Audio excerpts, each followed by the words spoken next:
Hey guys, welcome to my channel. I'm coming to you because I realized that I don't really have a video letting you know what I'm kind of dealing with in terms of health issues. I have lupus, SLE, systematic lupus erythematosus.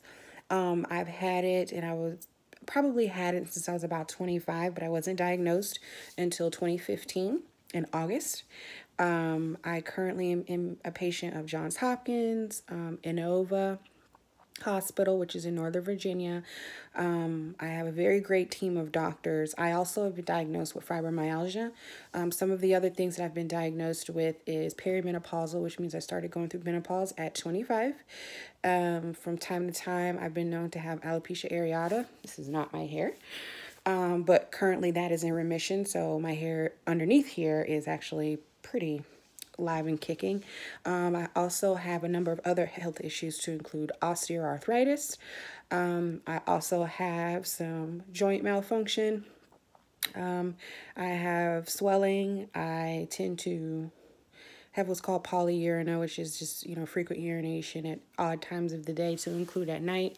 I am narcoleptic, but I'm also have extreme fatigue from other issues. I also have heart problems. So I have tachycardia, I have a mitral valve prolapse, and I also get pericarditis from time to time. I know I'm throwing a lot of medical terms at you, so bear with me. Just in case you guys haven't remembered, make sure you subscribe to my channel so you can kind of keep up with my health updates as I go through this journey of lupus and fibromyalgia. I also have GERD, to get back into things. I have a lesion on my liver, also known as a fatty liver. All of these things are kind of offsets and side effects of being a lupus patient, where things just kind of go wrong and they never right themselves. I have a bad immune system, i.e. I get sick at the drop of a hat. You sneeze on me, I probably have like some chronic pneumonia. I have a number of allergies that are also brought on by having an autoimmune disease. So I am allergic to some variations of antibiotics, to include Bactrim. And the side effects are pretty terrible. I'm also allergic to painkillers. Most of them are opioids, so I'm not going to list them all. I also am allergic to Plaquenil, with, as you know, for those who have heard of lupus and lupus patients, we take Plaquenil in order to keep the disease at bay from spreading to various organs, because systematic lupus, there's different types. My type of lupus spreads from organ to organ to eventually, obviously, cause complications, and, one of the organs or several of the organs may shut down. So Plaquenil is a very common medication take to kind of keep all of that at bay. Unfortunately, I am both allergic to the brand version and the generic version and any other version that exists. I break out into terrible hives. I get extremely sick. The itching, it's very painful, and then it takes about a week for it to cycle out of my system once I've had the allergic reaction. So you can imagine having disease and then being allergic to the only thing that keeps you from going crazy. Among that, it makes it very difficult for me to exercise. I put on a lot of weight. And because they can't treat me with Plaquenil, I'm oftentimes on steroids, as I am now. Right now, I'm currently being treated for lupus nephritis. For those of you who don't know, it's lupus of the kidneys. So they believe that at this stage, my kidneys have been affected by my lupus. Personally, I'm going through it, just like I do anything else. I tend to have intermittent fevers. And any given day, I can go up to 100, 101 easy. That's just kind of what happens when things with me go wrong. My immediate change is a fever. I also experience terrible night sweats. Really, really, really terrible night sweats. More recently, I've been having nosebleeds. All of these things, it's just kind of a toss-up. You never know where it comes from specifically, and there's never really an answer for it. But a lot of times I find myself being treated for the symptom and not necessarily for the disease, which is kind of hard to corner. And taking all those medications can cause a lot of different problems. But, I cycle through it as much as I can. But for those of you out there who have just been recently diagnosed with lupus, or maybe you've had lupus, but you kind of don't understand where your life may go, I'm here to tell you that, no, I'm not a doctor, but I can tell you my journey, kind of where I've been, where I feel like I'm going, and how I deal with it. how do I get through life? And I can tell you right now, I'm alive, and that's getting through life for me. Some people say, well, how do you get through all of those different things? You can't really have kids, and they have all these different problems. And I said, look, I ain't dead.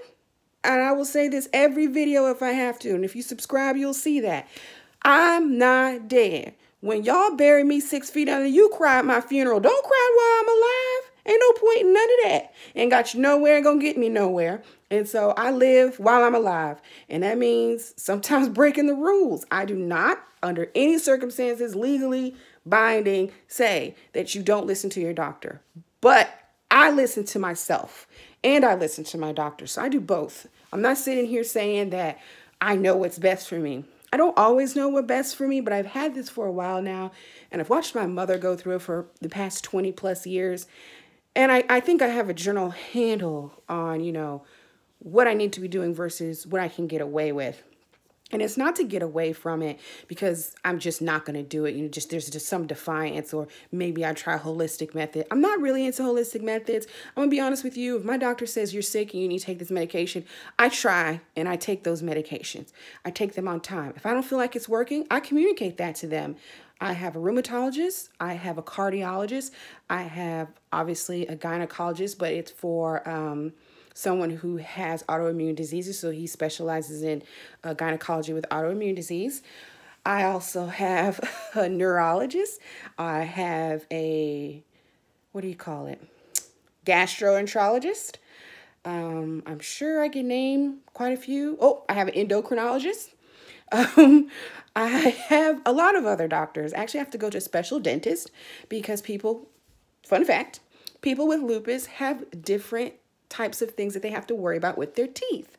A lot of times we don't produce spit, sweat, tears like normal people. I, thank God, have not had that issue as much. A couple times I've gotten extreme dry mouth where it's actually affected my tongue and it hurts really bad. If you ever get it, it's the worst thing ever. But other than that, because you can't produce that saliva, sometimes it can cause things like gingivitis or bacteria to build up in the mouth. Because what you don't know is that your saliva is what keeps you from, getting all that bacteria. So when you don't have that, you kind of leave yourself open to a lot of different issues. So personally, I deal with what I can. I go to all my appointments. I go to all of my appointments. I just mentioned in one of my other videos that I see a doctor about 6 times a month. That's minimum. That's minimum. For those of you who don't go to the doctor that much, can you imagine going 6 times a month minimum? I have not been able to complete a full work day in easily almost a year. It's been a rough year for me, even though I just got married, which is exciting. Yes. We're coming up on a year, July 1st, my husband and I, and it's been very fun. He's been very supportive. I appreciate everything he does for me. He understands my disease. He's been with me since I was diagnosed. So he already knew what he was getting into. We've been together for a total of 10 years, but just been living out here this past year, and we're happy. And there are days where I feel like I'm not being, the best wife in the world because I'm sick. But because I have someone who understands that and understands my journey, he doesn't hold me to that. There is no definition for the best wife in the world. What the F does that even mean? So he doesn't try to define me. He just knows when I'm not talking, which I am really good at running my mouth, that something's wrong, that I'm sick. So he pays attention to me, which is helpful because sometimes when I'm so sick, I'm not paying attention to me, and he'll be able to identify things when I'm not all there in terms of, okay, maybe something is wrong, or when I tend to ignore things like aches and pains. I'll say them, but I won't think anything of them. And after a while, he'll come to me and say, you've been complaining about XYZ for X amount of time. Maybe you should see the doctor, or, just go get it checked on. So I really appreciate that type of help. For those of you who want to know a little bit about me, originally I'm from Texas, but I'm located out in Northern Virginia. I'm 33 years old, very much a Scorpio. I'm very happy about that. I have 3 degrees. I have my first degree from Baylor University in communication studies. My second degree is a master's in organizational communications, St. Mary's University in San Antonio, Texas. And my last degree, I know, overachieving, I agree. Lots of bills, I agree. International Relations, Master in Public Policy from Pepperdine University in Malibu, California. So I have my heart in all of those different places, obviously, and I'm a Texan through and through. Forget what you hear. My heart is Texas. I don't care where I move. I'm not from where I am. I'm from Texas, and I am a Texan. So that's just a little bit about myself in case you guys are wondering. I've had, like I said, I believe I've had lupus since I was about 25. I found out when I was in California when I was going to school. I was having sessions where I was kind of passing out, having some weird heart problems. You know, just strange things were happening that I couldn't understand. I felt crazy. That's how I found out I was menopausal. And next thing you know, I'm not able to kind of keep things together. My hair started falling out. It was a mess. And they tested me one time for the lupus marker, which, as you know, is a panel test, and it's not always accurate. Please understand that you can have a negative panel test for lupus and still have lupus. Hospitals, Mayo Clinic, to include Johns Hopkins research facilities, have noted that there's about 12 different things that if you have those symptoms, you legally have systematic lupus. Do not let people tell you, oh, it didn't show up in your blood work, you're not sick. That's not true. That wasn't my case. I showed up once positive, ANA positive for my panel test in lupus. And I've never showed up positive since. But that doesn't mean I've not felt the full force of lupus, that I haven't had the same medication as lupus patients, that I haven't had the same issues as lupus patients. I have. I've had all of those things, but you won't usually find it positive on my test results. So please do not let people trick you into thinking that this is all black and white. The only thing I can tell you as you go through your journey, and it's kind of, I finish this off, is document, document, document. You feel crazy? Fine. Be fucking crazy. Be crazy. But guess what? Go to the doctor, keep it under control, document this stuff so that there's a paper trail. So when somebody finally gets smart enough to put the pieces together, you'll have it all together. Do not Google yourself. Pot calling the kettle black. I Google myself all the time. I Google my illnesses every chance I get. And WebMD is always telling me I'm going to die or have cancer. Actually, WebMD always says that I have lupus. Every time I put something in, it says I have lupus. So, you know what? Maybe it's not inaccurate. But either way, you know, don't get caught up in what you read. Be mindful. Take away from that what you need, and then that's it. But don't dwell on it, because that's not the same walk for everyone. I know it's not the same walk for me. Having fibromyalgia is also very difficult. What you guys figure as a handshake, a pat on the back, is death to me. I'm not exaggerating. That pain is the worst pain I've ever felt. Can you imagine getting a hug from somebody you love and feeling like someone's sticking 1,000 needles in your back all at the same time, but very forcefully? That's what I feel. And then imagine if that pain goes on for an additional like 30 seconds, 60 seconds. Doesn't seem like a lot, but can you imagine feeling bone-crushing pain from a simple hug for that amount of time? You can try. You're not going to get close, but I can tell you it hurts like hell. I've been dealing with that for quite some time. I don't typically tell people when they hurt me because there's nothing you can do. You're going to get, or I mean, you could tell them, but then you're going to miss out on a lot of hugs. People are going to think, they're going to get too cautious around you. Some things I have to take myself to a happy place, brace myself, take it, and then kind of mentally get through it. So I do use a lot of mental blockers, and a lot of that's being happy, cracking jokes, stuff like that. That gets me through those pain moments where I know, all right, they're coming in for the hug. Brace yourself, Effie. So I have to do that to keep it going. One thing that you'll learn from this channel, if nothing else, you ain't dead. I ain't dead. You got all your life to cry at my funeral. You ain't finna cry now. And I will continue to tell you guys that as we go on through my story. But keep watching, subscribe, hang out. Let me know what you think. If you have anything to contribute, or if you want to ask me any questions about something, no matter how personal it is, I will let you know.